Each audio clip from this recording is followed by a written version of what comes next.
Good afternoon, everyone. Welcome on behalf of Media and Entertainment Skills Council and GMEC, Global Media Education Council. Today, we are talking about a wonderful thing, news on multimedia platforms, which is, I think, now is the red hot topic and in demand. People would like to know how it goes on a various portals. Now we have news going on Twitters, on even on Instagram, you see the highlights flashing and everything. And there are multiple portals sharing all the news, people sharing news on different platforms. And to know that, today we have a wonderful personality with us, Dr. Ambrish Saxena. Dr. Saxena is a journalist turned media educator. He wears so many hats. He's a prolific writer, eloquent orator, perky newscaster, and astute political analyst, and an expert on public policy and governance. All of above, coach and mentor as well. A journalist at heart, Dr. Saxena has played a long inning in news media, having association with print, radio, television, digital media. He is bilingual journalist, having proficient in English and Hindi, and carrying experience of working on multiple platforms. He has been working on both reporting and editing side, occupying positions of news editor, executive editor, chief reporter, bureau chief, correspondent, and an anchor. As reporter, correspondent, his specialization has been on crime, education, and development. On top of that, he has been a part of all the sessions organized by the team of MESC and GMEC, and it's always a pleasure to have him and speak with him. Ambrish sir, so good to have you on our platform of Vidyadan today. Thank you, Pooja. Thank you very much. And sir, today being the 30th session, today is the last session in a series where we were focusing on mass media. And from now on, we'll be moving to other subsectors of media and entertainment. So before we actually start with your topic, I'd like to know how, or, one message for the audience, that how has it been, and how we would like to take it forward will come at the end. Certainly, I would like to say something on this occasion, because it's a really a commendable thing from both of us, both the partners, Global Media Education Council and Media and Entertainment Skills Council. This is really a big initiative. This was a big initiative in the sense because when we discussed this initially, the whole idea was to provide all that information, all that understanding to school students about media and different aspects of media. Because nowadays, media has been introduced even in the school level in the CBSE curriculum. And there are students who, after passing out this 12th standard, they opt for journalism and mass communication courses at the undergrad level, at the postgraduate level. So there has to be a minimum level of understanding and sensitization on different aspects of media or different subjects of media. So that was the core thing. And since in GMAC, we have a very strong base of experts, media experts who have their expertise in varied areas, because when we talk about different areas of media, right from print, radio, television, public relations, advertising, films, production, so many, and then the digital media and the social media, all these aspects are there. So we in a way try to cover almost everything in these 30 lectures. And since when you put all this on the Vidyadan portal, so this is something which is there in the storehouse of Vidyadan, for which the credit goes to MESC, that this kind of initiative is taken. And not only today, even tomorrow, to all those people who want to know something about media related issues, media related subject, these videos will always be there. So that's a real contribution of MESC to creating this storehouse of knowledge on media subjects. Thank you so much, sir. And although this is the 30th session, which we are saying is the last session in this series, but this association will go a long way and will definitely work together and bring a lot of content and a lot of productive things for our youth. So with this, I'd like to request if we can start learning from you. I mean, each one of us learn from each other. Yeah, please go ahead. Yeah, so I will start with my presentation today, which is on news on multimedia platform. Why I've chosen this topic, let me clarify this at the outset, because the news is something which we always deal with, whether there's a child or a grown-up person or a media student, everybody is dealing with news. We might be feeling that we are not in the business of news, or we are not handling news, but any important thing which is striking us, any new information which is coming to us, whichever platform it's happening, we need to understand as to what is that information, what is that news piece which is coming to us. And in today's time, when there is so much debate on media literacy, so when we talk about media literacy also, so basic understanding about media, its content, its functioning, that has to be there on the path of each and every citizen. So that is how I've chosen this topic. So a better understanding is created about news, and news is the content, and whenever it's being carried on different platforms, so that is how I put it, as a multimedia platform, wherein I will be covering every platform, be it print, be it radio, be it television, be it digital. So all platforms I will be touching upon while analyzing, while discussing news. Next.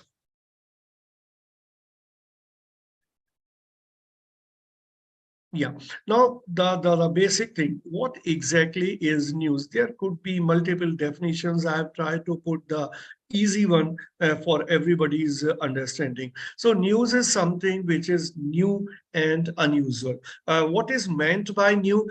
From morning till evening, so many things happen in our life. We come across with so many news developments, or so many new information. We meet so many with so many people and all, but not everything attracts our attention. So what is that one thing in 24 hours, for instance, which catches our attention, which affects us, which benefits us in some way or the other?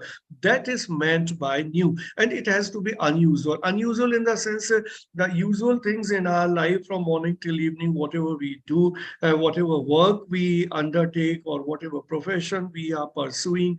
But then there are certain things which are not happening every day. So something which has happened only once, not an everyday affair, that is an unusual thing. So any important event or happening, there are two types of things which happen in our lives. One are the scheduled things, another are the unscheduled things. What is the difference between the two? Like if the prime minister is addressing a conference, so we know, even media people who are covering it know that such a conference is happening on such and such time, such and such place. We as a receiver, we as a viewer or reader also know that this is happening. So this is a scheduled thing. What is unscheduled, what is unexpected? It's like any accident which is taking place. Nobody knows. An accident takes place, whether it's a road accident or it's an air mishap or any such thing.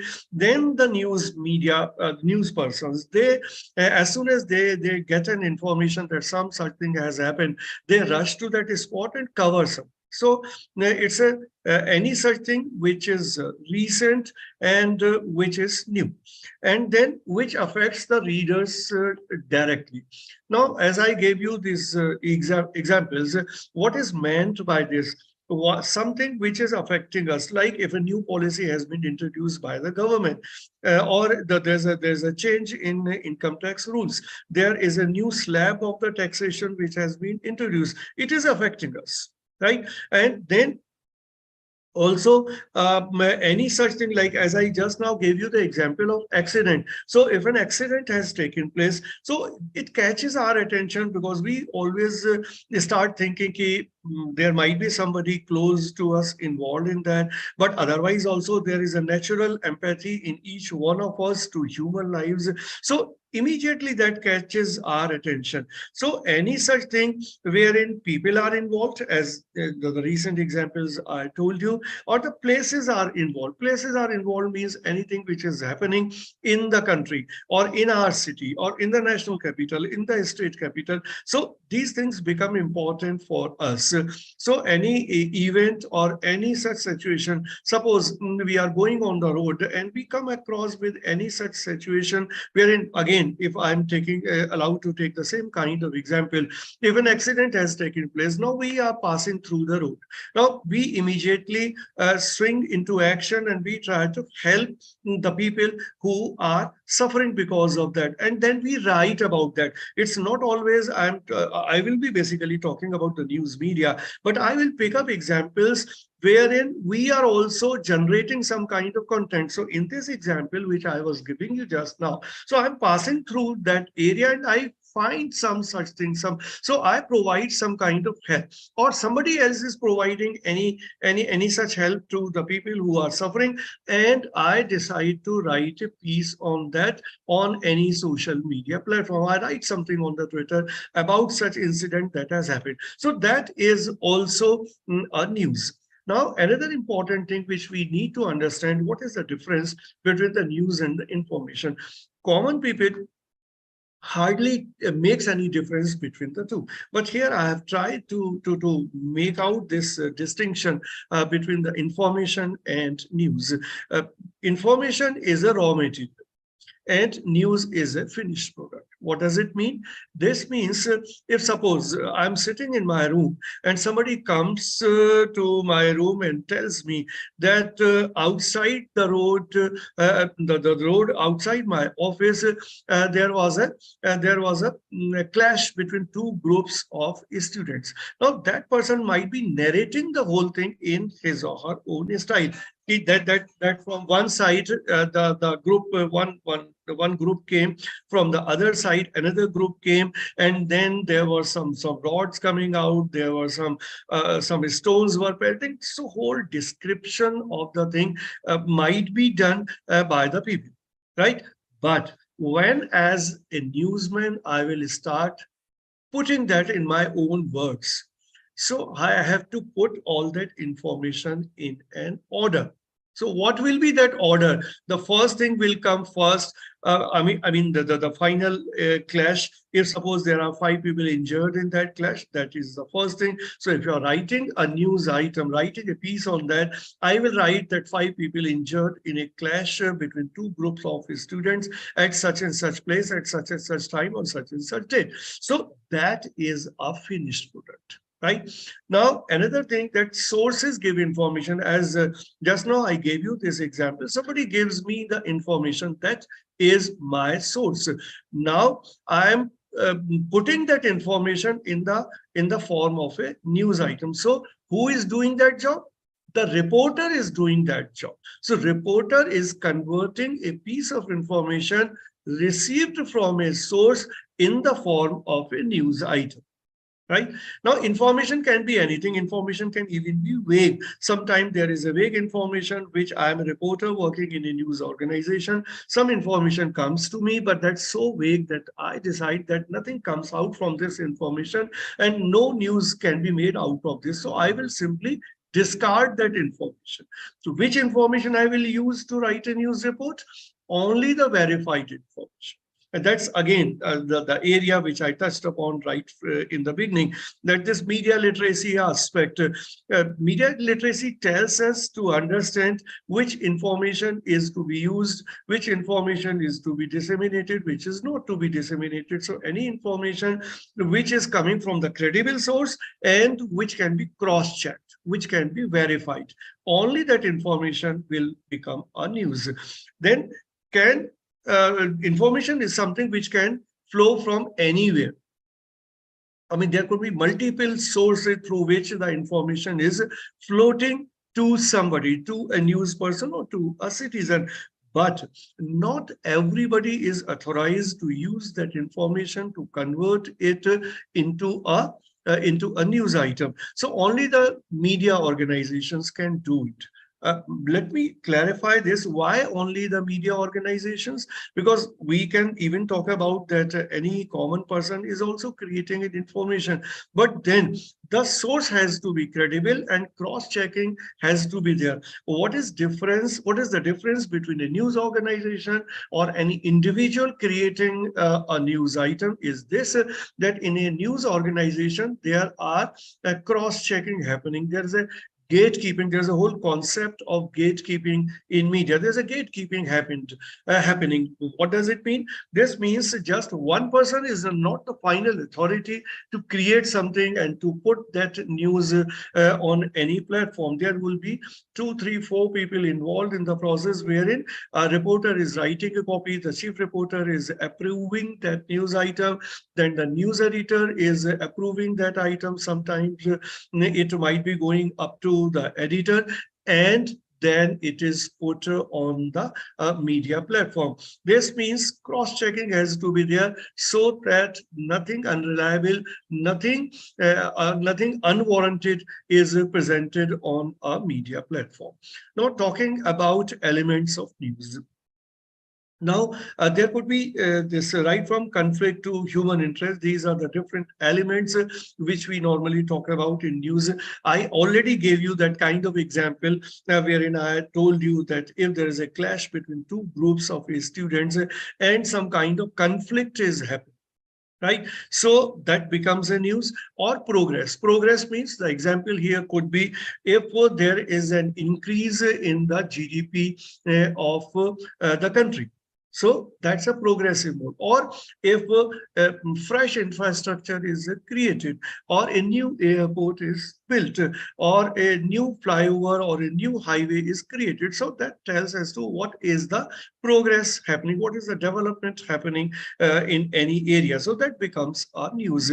Now, disaster also, I was referring to this. There might be a disaster in the sea, there might be a disaster in the sky, there might be a natural calamity. Even if I can take you the very recent example of this pandemic COVID-19, this is again a disaster. Disaster normally we divide into two parts. There could be some natural disaster, some man-made disaster. So any such thing that also creates a news, that also makes a news. Now, consequences. There might be a small thing happening, or in the first look, we feel that there is something very insignificant happening, but there might be consequences of this. Maybe there are less facilities available in a hospital, right? So might be that there's a small thing. Sometimes some medicine is not available. Sometimes there is a shortfall of doctors or any such thing. But if one medicine is unavailable in a medical store or in a hospital, but that's a medicine which is a life-saving drug, and non-availability of that drug might result in the demise of 100, 200, 300 people. So then the consequences become important in such a case. Then the prominence also of the incident that has happened, and prominence also of the place. So any such news wherein any important person is involved is a big news. Wherein the common people are involved will be a news. But then what exactly is the difference? When we say prominence, this means any act on the part of the Prime Minister is a news. Any act on the part of the president is a news. Any act on the part of the captain of the Indian cricket team is a news, because they are the prominent people, right? Novelty is again what is the unique thing that has happened that will create a news. And finally, the human interest. Let me explain this human interest. Normally, when we try to understand news, so it is broadly divided into two areas. One is called the hard news, another is called the soft news. Right? Hard and soft is very simple to understand. Hard news is one which is carrying hard facts. 10 people died. A boat capsizes. So these are the hard things. A flyover collapses. These are the hard facts. And the consequence, how many people died and all. That's a hard news. What is human interest news? Human interest news is a soft story wherein you are writing about a beggar who is begging on a street crossing. So you write about the agony of that person, about the misery of that person. So if you're doing this all, even if, I mean, when we compare hard and soft, even if you are writing this story, this kind of content today or tomorrow or day after, it hardly makes any difference. But as far as the hard news is concerned, it has to be disseminated. It has to be written then and there. So that's basically the difference between the hard news and any story which is of human interest. Now, talking about news values. So many news values you can put in this, you can look at this graph. Now, human interest, I was already talking about. Then the impact, like the thing as I was talking in respect to the earlier slide, the consequences. What will be the impact? As any new thing is being introduced, any new law is being introduced, like if this law comes that KYC is compulsory. Now, what will be the impact of this? KYC will be compulsory. So when we look into the impact means what? Impact will be that as a consumer, as a bank services user, I will be more safe. My account will be more safe. That's the impact. And what will be the other impact? The banks will be in a better position to have their database so that there is no bungling. So banks will provide the people more secure services. So that's the impact. A new law comes and there's an impact. Now, what is the timeliness? I already gave you so many examples. Timeliness means when something has happened. So anything which has happened at this point of time becomes a news. Anything which would have happened 1 hour ago or 2 hours ago or one day ago becomes irrelevant, becomes insignificant for us. So news is which is latest, which is the which is having a time value. Then prominence we have already discussed, and then close to home. Close to home means what? Close to home is the proximity factor. Proximity means anything which is happening close to us. This means, as I already gave you one example, if there is a clash between two groups of students outside my office, for me, that's a big thing. But if the same kind of clash is happening in a college in Pondicherry, for me, it's not a news because it's not happening close to my place. For instance, whichever place my office or residence is, if there is a traffic jam outside my house, for me, it's a big news because I know I will not be able to reach the place where I have planned to reach. But if the same kind of traffic jam is happening in any other city, I'm not bothered. For me, it's not a news. So this is what is meant by close to home or the proximity factor. Now, another is the conflict. Again, the conflict example I have already given. Now, conflict can be, if I further go deeper into this conflict part, conflict can be at various levels. Now, conflict could be internal disturbances, right? There could be armed clash. There may be an armed strike.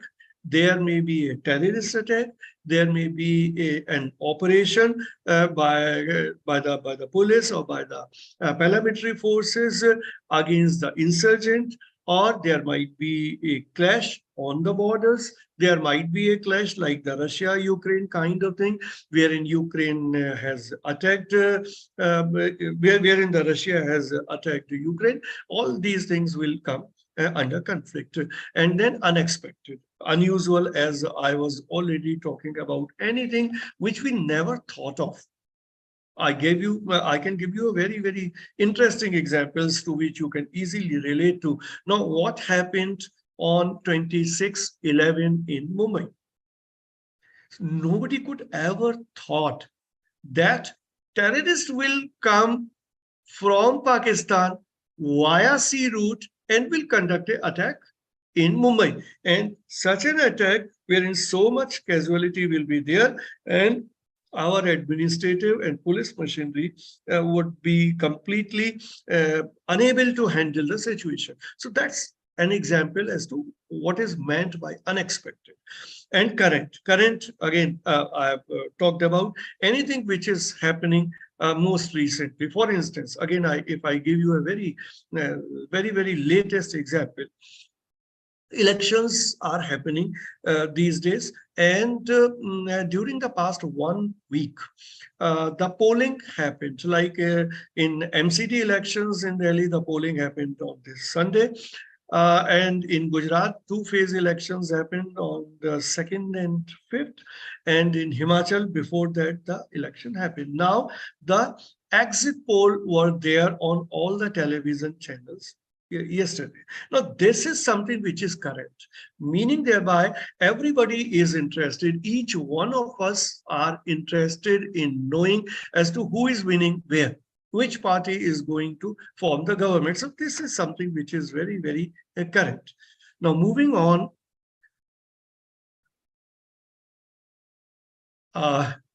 we normally talk about 5 Ws and 1 H. Now, this is something I very strongly believe in. I always advocate whenever you're writing something. And this is necessary to understand by everybody, even a common person, by media students, by journalists, by teachers, or any kind of content you create in. Because a lot of people nowadays are in the profession of content writing and all. How will you write? What all should be kept in mind while you are writing? So these 5 Ws and 1 H are the most important thing. Once you understand this, once you practice it, obviously you will be such a writer that anybody will be envy of your writing style and on. Knowing is one thing, and then obviously you need to practice it. Only then you can have a command as to how to write a piece for a newspaper, if you're working in a newspaper or a news channel, or even if you're not working somewhere, you are simply writing for WhatsApp or Facebook or Instagram or Twitter. If you understand this, then obviously you will be a very impressive writer. I will give you further, explain further in the next slide. Yeah. Next one. Now you can, I mean, there could be a lot of stories, but I have put this very small piece to look at. And even if you're not reading it, the complete story at this point of time, story minded, I'm frequently using this term. I'm in a habit of using this, but for those who are not from journalistic background, let me tell all those people, we use these terms in journalism, whether we call the news or we call it news piece, or we call it a news item, or we call it news story, because there is always a story element involved whenever we are writing or we are narrating, we are telling a story to the people. I'm simply focusing on the first line on this story, which says, within 2 days of being duped of 94,000 by a cyber frauder, a Charkop Charkop is the area in Mumbai. Charkop woman got all her money back thanks to swift action by the police officers. Have appealed to the. Now, what all is covered in this sentence? This says, this tells us there was a fraud, cyber fraud, with a woman in Mumbai, in Charkop, and then the police took swift action. Police busted the whole thing, and the whole money was recovered. Now, once you know all this, even if you are not going through all the details of this news story, it hardly makes any difference to you because you have got the crux as to what has actually happened. So even if you do not know what happened next, it hardly makes any difference. And mind it, here I must tell you this. This is an example of a newspaper. So you can find that this story is a long story. But if you put the same thing in Twitter, right? And I believe every one of you must be knowing that there is there is a cap on the number of words. And also it should be told to you that in today's time, the way the digital media has grown, the way the social media has flourished, this also tells us that people have little time to go into further details. Everybody is interested in knowing the essence, the crux, the news in the most concise form.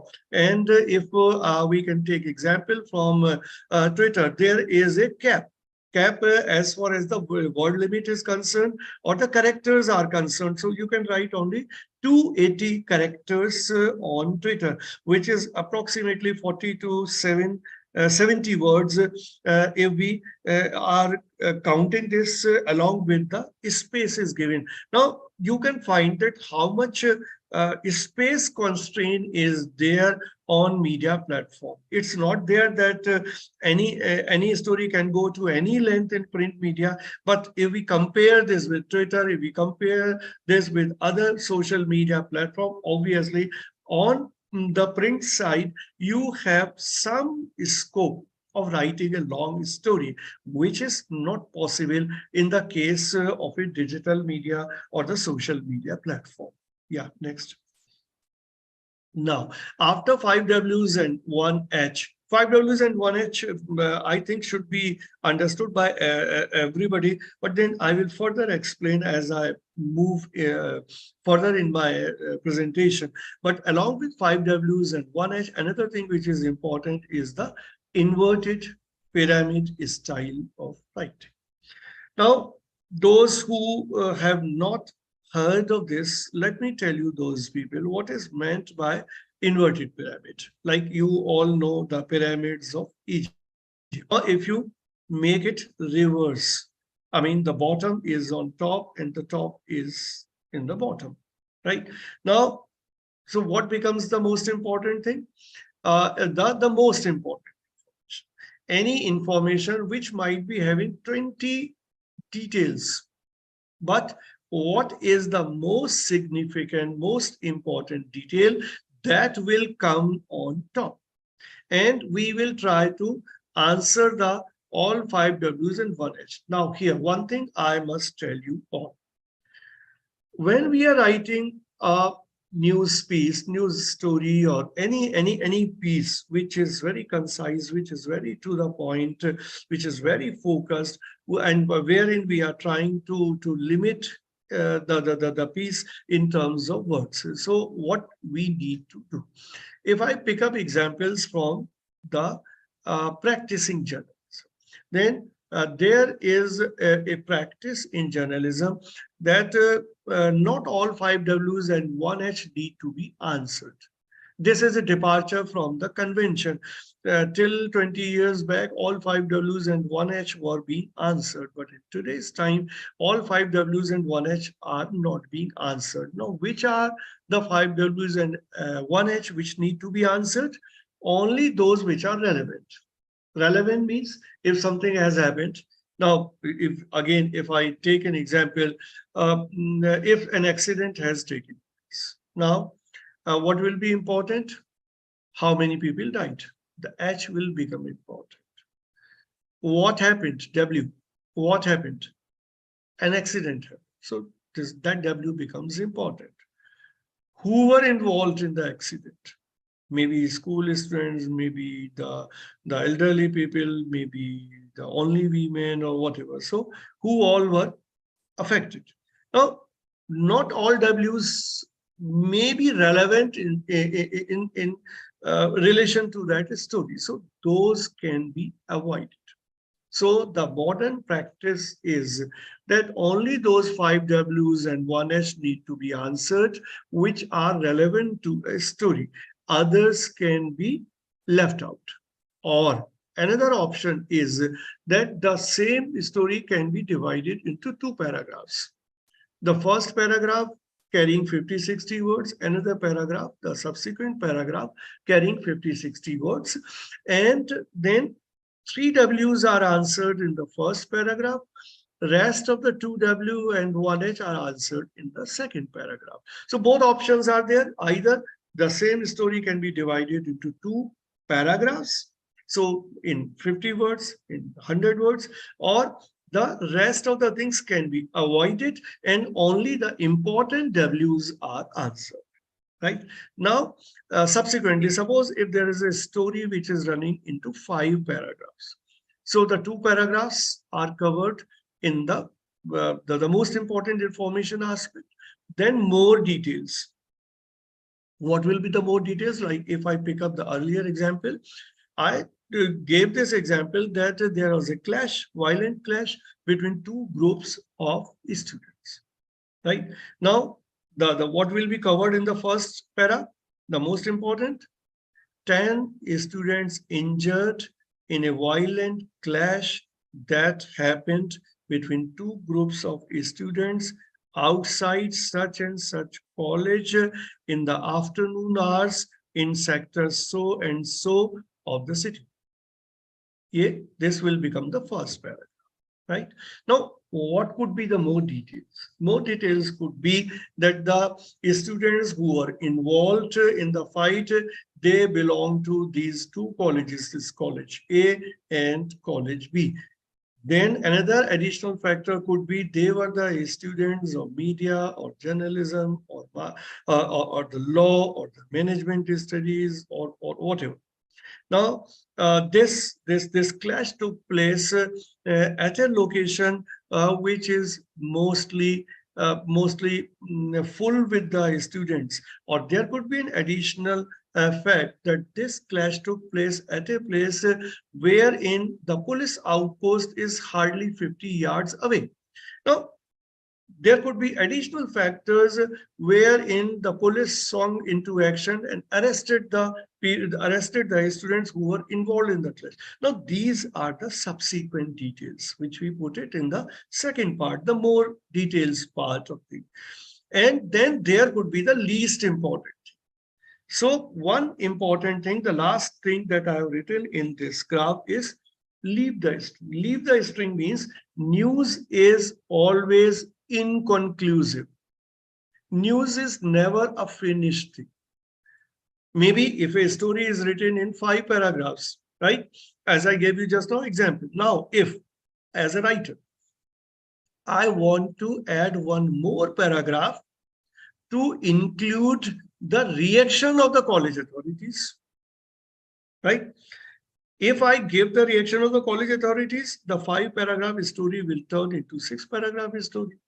And if there is no space, then I can leave that 6 para and I can leave mentioning the reactions of the college authorities. Whether I mention the reactions of the college authorities or I leave those reactions, the story is not affected. Right? That is how we always say that a news story is inconclusive. We are not summing it up. It's always incomplete. It's always kind leaving the string. Now, for reference, I have also put it what is meant by pyramid style. Now, pyramid style, obviously the reverse of the inverted pyramid. So this is the real pyramid. Now, when do we use pyramid style? This should also be understood. Whenever we are writing an analytical piece, whenever we are writing an article, whenever we are writing an editorial piece, then the pyramid style of writing is used, right? So what is pyramid style? We start and we finish, right? So there will always be an introductory paragraph, maybe one paragraph, maybe two paragraphs. So the introduction and the background, right? And then the details and the analysis, and then the conclusion. So in this kind of example, there is a starting point, there is a finishing point. In inverted pyramid, there is no starting point, no finishing point. Anything can be in the first paragraph, anything can be in the last paragraph, right? In the last example also, if I again try to put that example with a difference, that I can start my intro in inverted pyramid style. Again, I can write this that this college, I'm naming, not naming the college, any college, this college witnessed another clash in a week's time. It was only 3 days ago that the similar clash happened in which 20 students had injured. Now, this is a different style of writing. Now, if I'm writing that way, so what is established in the first paragraph only? That this is a college, this is a place where clashes are frequent. So in the first sentence itself, I am establishing this, right? So this could be another example of writing a news story in the inverted pyramid. But if I'm writing the same thing in the pyramid style, then what will I write? I will write that this is a college located in such and such area. This is a very prestigious college having a 50 years of history, and this runs so many courses. So this much is the strength of the students, and a lot of people from the upper strata of the society, their children are studying in this and all. So this will be the introduction. This is a pyramid style, right? Then I will write the details and analysis. What will be the details? That how many clashes have happened during the past few months. Then I will also write what are the achievements of this college. What kind of, good things have been happening in the college. So all kind of details I'm putting in, and then I'm analyzing all those details to finally conclude whether this is a good college for its studies. I may conclude that it's a good college, it's good for academics, it's good for different activities, but unfortunately, in the recent months, certain undesirable elements are creating problem to demean the college and all. This could be my conclusion. Another kind of conclusion could be that this is a college which is known for violence, where a lot of clashes have happened, despite the fact that earlier this college has a lot of reputation and it had a lot of achievements to its credit, right? So now this kind of style is a pyramid style, right? Now, moving on to other examples. This is another story which has been taken up from a newspaper, and this is about a 53-year-old woman was murdered in outer Delhi late on Saturday. Police officers aware of the incident uh, Police officers aware of the incident said, adding that 4 have been held for the crime. Now just look at this paragraph.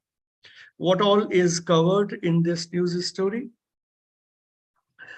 What happened? A 53-year-old woman murdered. Where it happened? In outer Delhi. When it happened? On Saturday. Right? And then what was the follow-up? There was an action by the police. Right?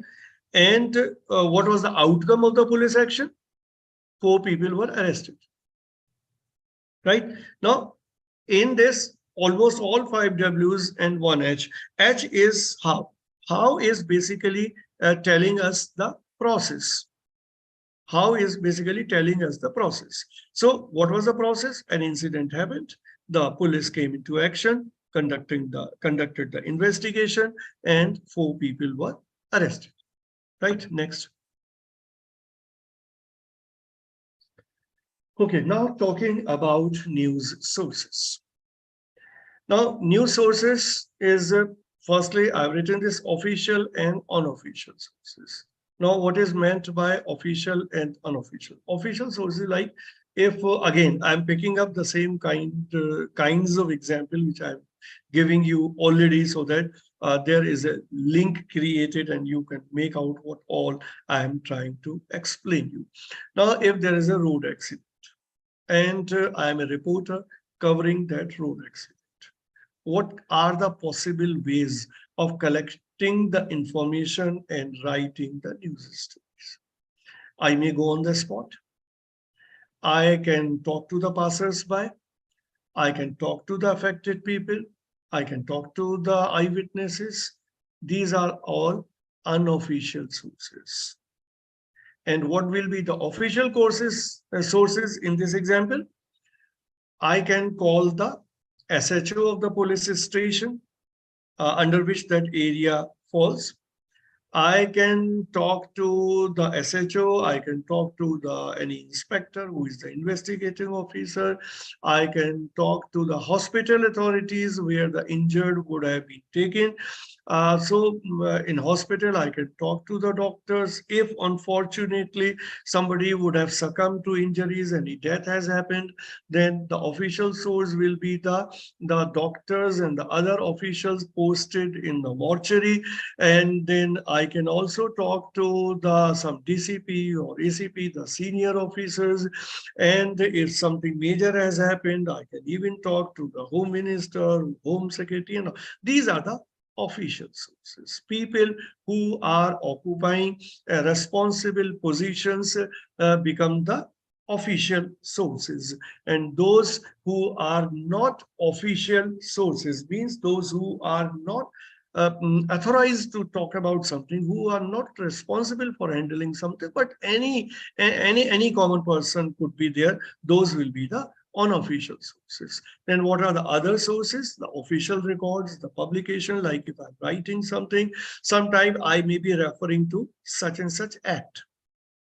Even if I am writing about even a crime story, an accident story, I may refer to that this accident falls under such and such section of Motor Vehicles Act, right? Or say, for instance, if there is a theft, if there's a killing, then I can make a reference to the relevant articles and sections of Indian Penal Code, IPC, or Criminal Procedure Code, CRPC.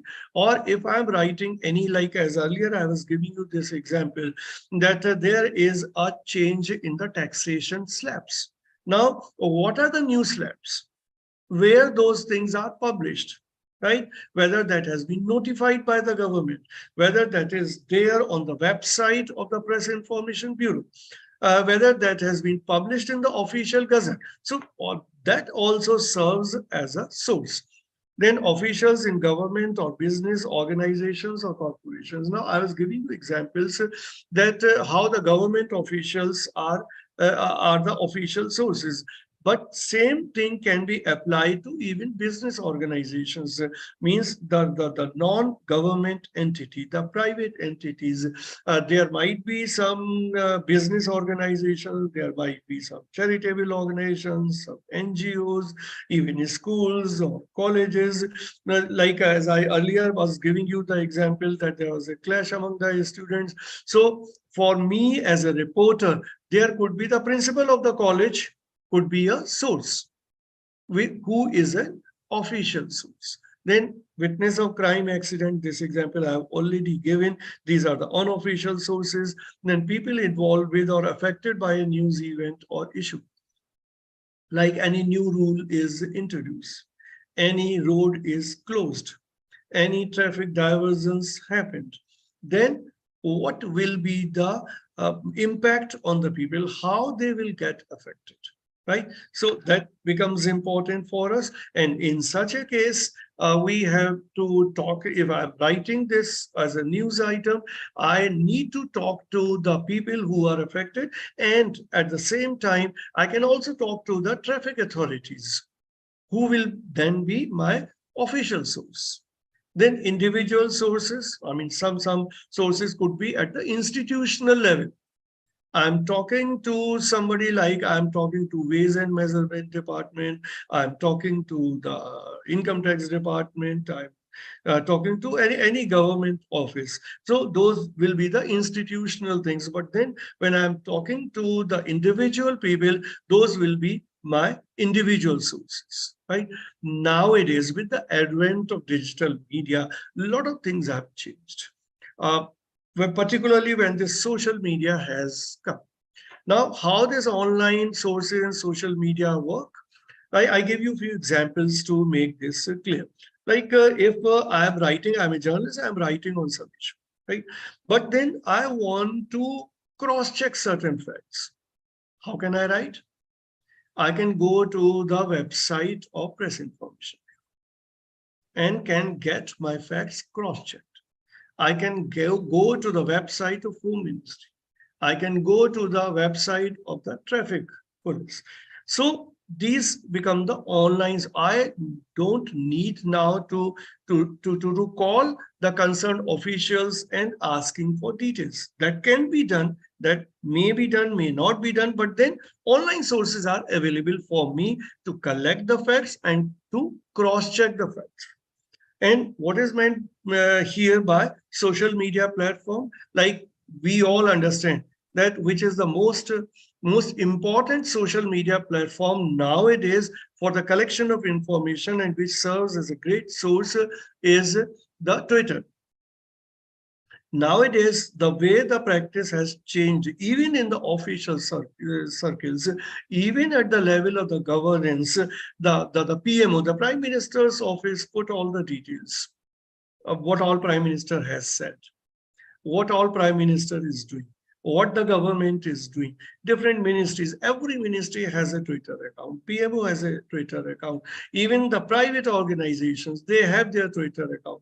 And whatever they are putting on the Twitter, from there, even the journalists, even in the conventional media organizations means the newspapers, the radio channels, the television channels, they pick up news from there. So what is the source? Source is not the minister to whom the reporter might be making a call and waiting for his response and collecting the data. His source will be the minister's statement, which he or she would have put on the ministry's social media account, that's on the Twitter platform. So that is how these, but last important thing about the sources, any source which is being used has to be credible. Again, the important thing which I said initially, which is again covered under the media literacy aspect, wherein the credibility of source is very, very important. This means any such information which is not authenticated, which is not verified, which is not reliable, which has not been told by the official sources. Even if I should add, even if something is authenticated by official sources, but as a writer, as a journalist, if I have a slightest doubt that the government might mislead on this issue, then I have to cross-check. Cross-check in the sense, I give you some example to make this point understandable. Say, for instance, if as a reporter, I'm writing something about COVID-19 on a particular day, and I'm going into as to what are the measures need to be taken, what kind of guidelines the government has issued, the central government or the state government, or what kind of instructions have been issued by the local authorities, by the nearby hospitals and all.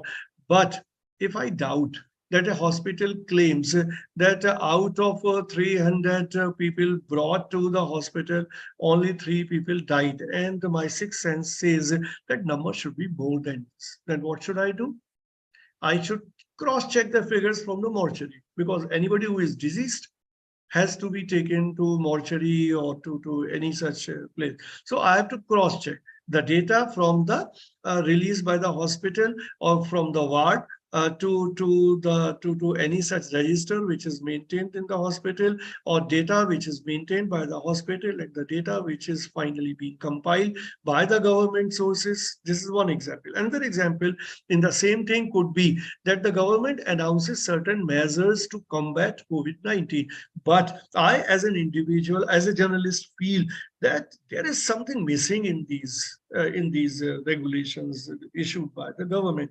Then what can I do? I can go to the website of this Indian Council of Medical Research, ICM. Even if I'm not sure as to what data is available there, I can go to the website of World Health Organization, to WHO, to further cross-check the data. So no source should be accepted as credible on the face of it. Should be in the first place, but then that is how the journalists who are dealing in news, their news sense is a little bit different as compared to any other common person. Any other common person will believe that this is something which the government had said. So it has to be reliable, it has to be credible, may not be for a journalist. So that is how the cross-checking and the veracity, the reliability of the facts and the credibility of the source has to be accepted. Yeah. Now, these are the few examples, as I was already giving you so many examples from Twitter.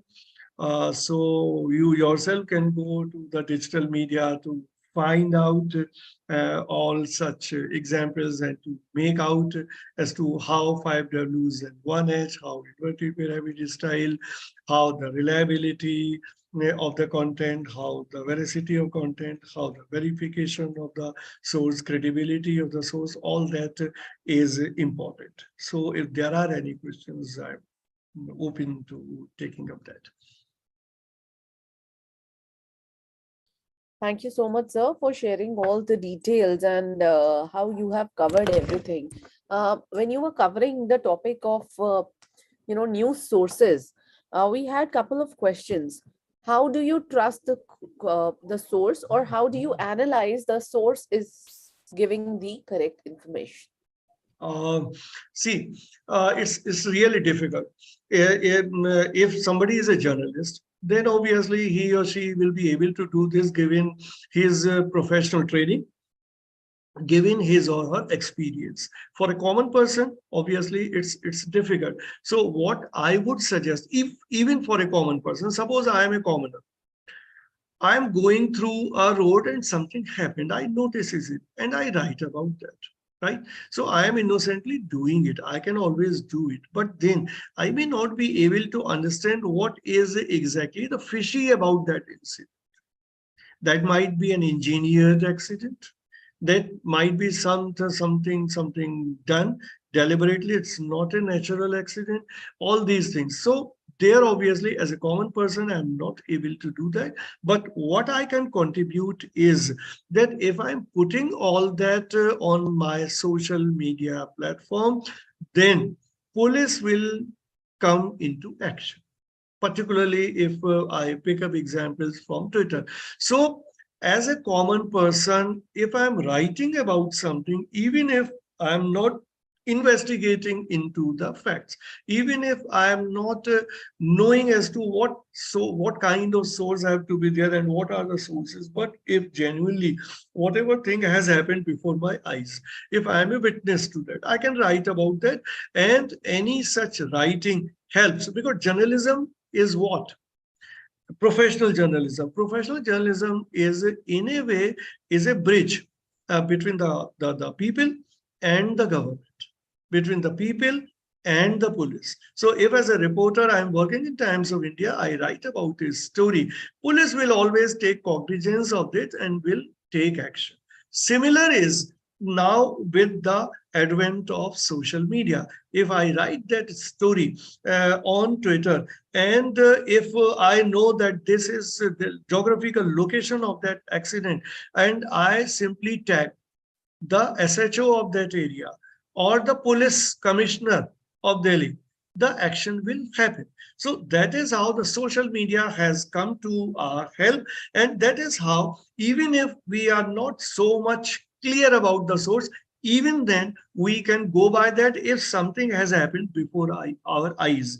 Else, we can always, as I said, we can always cross check with the help of digital sources, the websites or any such pages of the relevant organizations. And we believe if we are referring to for some cross-checking of facts to the website of Home Ministry, so we believe that whatever is mentioned there, that is believable, and we can add that fact in whatever we are writing.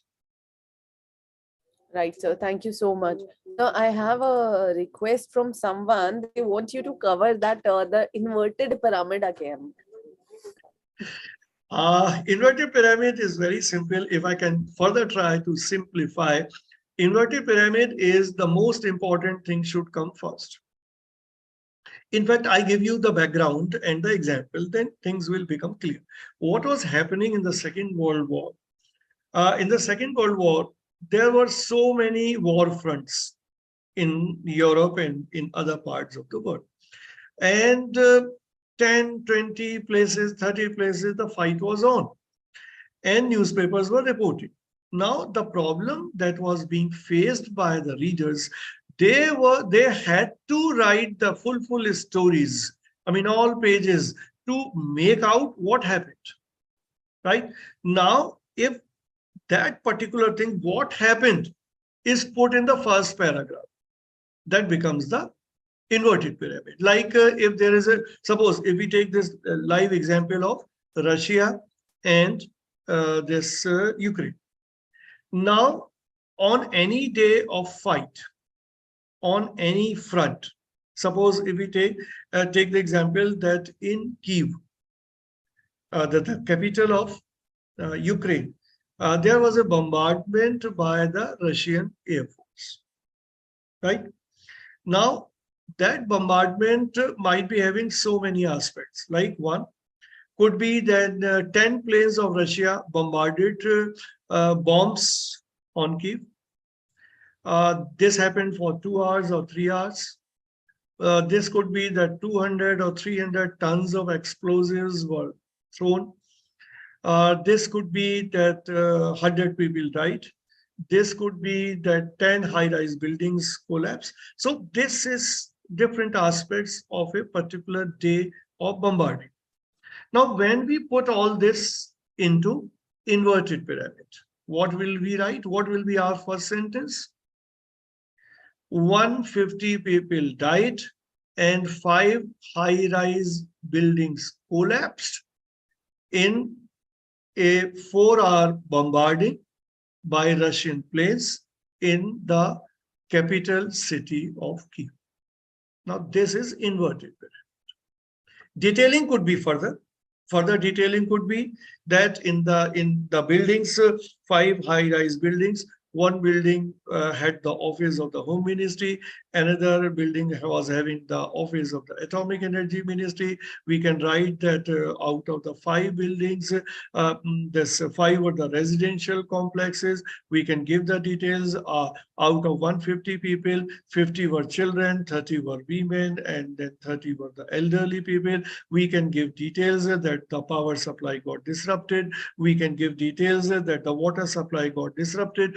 All that detailing will come subsequently, right? And at some point, we will stop writing. We will not keep on writing. We will stop. So wherever we stop, that's the end of the story. We may decide to add 2 more paragraphs. We may decide to cut off 2 paragraphs in the last. So the story remains inconclusive. Many more things could have been added. So the most important thing coming first, comparatively less important things coming later, and least important things are coming in the last. That is what is inverted pyramid style. Thank you so much, sir. You have covered it so well earlier also. I think Manushree also wants to ask a question here, sir. Yeah. Sir, as you mentioned that 5W1H is very important for the reporting purpose. So, sir, if there are any writing categories like report, article or feature writing, so in that case, we need to follow the 5W1H as well. No, no. In feature writing, you have to follow the pyramid style. That is how I also explained the pyramid style.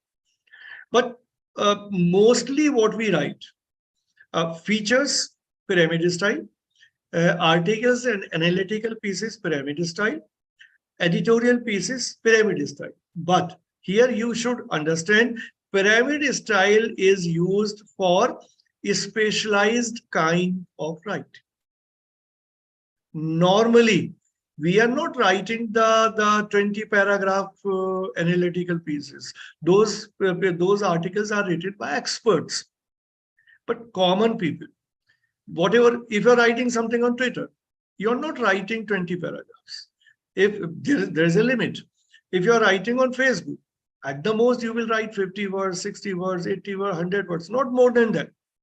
So that can be feature style, the pyramid also, but normally the most important, right? Twitter is the best example. Twitter is the best example. You write simply that, one or two sentences and that's it. तो वो pyramid style में, inverted pyramid में top का हिस्सा जो होता है जो न्यूज़पेपर में, वही ट्विटर में जाता है. So if you have that kind of skill, then you will be very successful on Twitter. Twitter, not only for writing, but then for serving the society, for serving the people.